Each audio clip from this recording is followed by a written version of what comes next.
नमस्कार साथियों, स्वागत है आपका हमारे YouTube चैनल @LoveItOfficial.com पर, जहां हम प्रतिदिन लेकर आते हैं प्रेरणादायक पौराणिक रहस्यमयी कहानियां। आज की कहानी है चरवाह और भूतनी, भाग 15। जहां देव सीमा हिल चुकी थी, आकाश में हल्की हल्की दरारें दिखाई दे रही थी। गुप्त आश्रम की भूमि अब साधारण भूमि नहीं रही थी। दिव्य बालक अन्वी की गोद में था। उसकी सांसें शांत थी, पर उसके शरीर से निकलती स्वर्ण नीली आभा पूरे वन को प्रकाशित कर रही थी। अन्वी कांप रही थी। आरव ने पहली बार अपने भीतर डर को पूरी तरह स्वीकार किया। अन्वी, हम शायद अब साधारण जीवन नहीं जी पाएंगे। अन्वी ने बच्चे को और कसकर पकड़ा। और मैं अब साधारण माँ भी नहीं रह सकती। आरव, उसी क्षण आकाश से उतरा दिव्य संकेत। आकाश में अचानक घोर नाद गूंज उठा। ओम। पूरा जंगल स्थिर हो गया। पक्षी गिर पड़े, हवा थम गई और फिर आकाश से 3 प्रकाशपुंज नीचे उतरे। एक स्वर्णमय, एक रजत, एक नीला। तीनों ने भूमि को स्पर्श किया और 3 दिव्य पुरुष प्रकट हुए। उनके मुख तेजस्वी थे, नेत्र गहन और स्वर गंभीर। पहले ने कहा, गुंजा देवी की आत्मा। दूसरे ने कहा, धरती पर पुनः अवतरित। तीसरे ने सीधे बालक को देखा और संतुलन का बीज। अन्वी समझ गई, ये मनुष्य नहीं थे, ये देवदूत थे। देवताओं का निर्णय। स्वर्णमय देवदूत ने कहा, देवी, तुम्हारे पुत्र की शक्ति देव सीमा को पार कर चुकी है।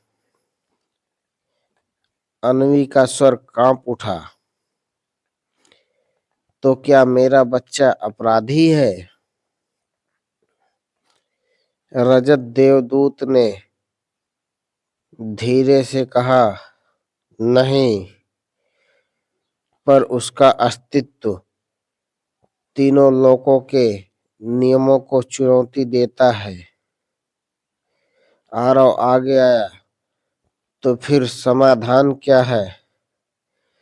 नीले देवदूत की आंखें कठोर हुई। इस बालक को देवलोक में ले जाना होगा। वहां उसकी शक्ति नियंत्रित होगी। अन्वी जैसे टूट गई। नहीं, यह मेरा बच्चा है, मैं इसे जन्म दिया।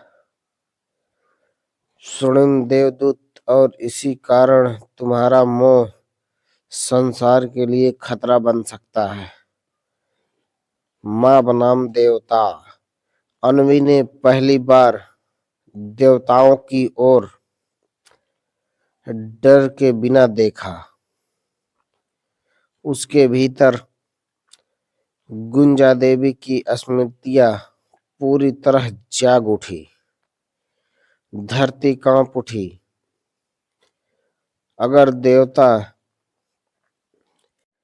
माँ से उसका बच्चा छीनते हैं तो यह धर्म नहीं, अहंकार है। उसके चरणों से प्रकाश फूट पड़ा। देवदूत एक क्षण के लिए पीछे हटे। आरव ने देखा, अन्वी अब पूरी तरह देवी के रूप में थी।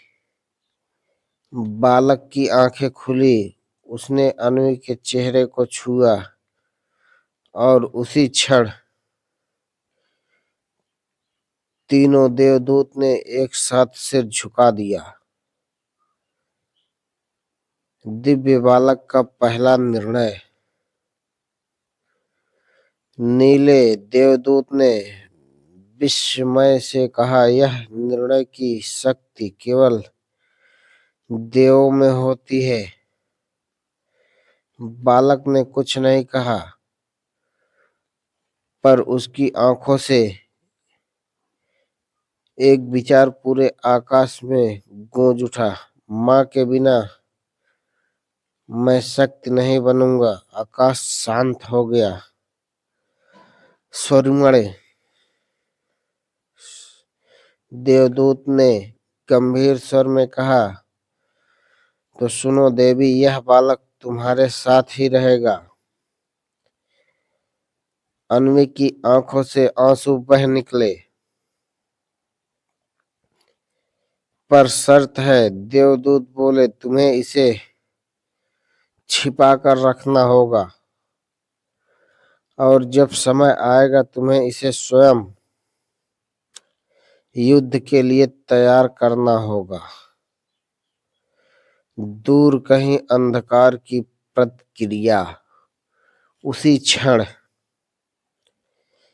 काले मंदिर में तांत्रिक गुरु चीख उठा, नहीं,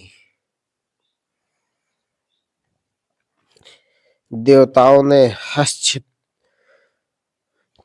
किया है। उसके सामने अग्नि नीली हो गई, पर कोई बात नहीं, वह मुस्कुराया। अगर देव इस बालक को नहीं ले गए तो हम उसे तोड़कर अपना बनाएंगे। उसने अंतिम मंत्र पढ़ा, अगला हमला मां पर होगा। भाग 15 का अंत यहीं खत्म होता है। तूफान से पहले की शांति। रात गहरी थी। अन्वी बालक को सुला रही थी। आरव बाहर पहरा दे रहा था। देवदूत जा चुके थे, पर अन्वी जानती थी अब पीछे लौटने का कोई रास्ता नहीं। उसने बच्चे के माथे को चूमा। अब मैं सिर्फ मां नहीं, मैं तुम्हारी ढाल हूं।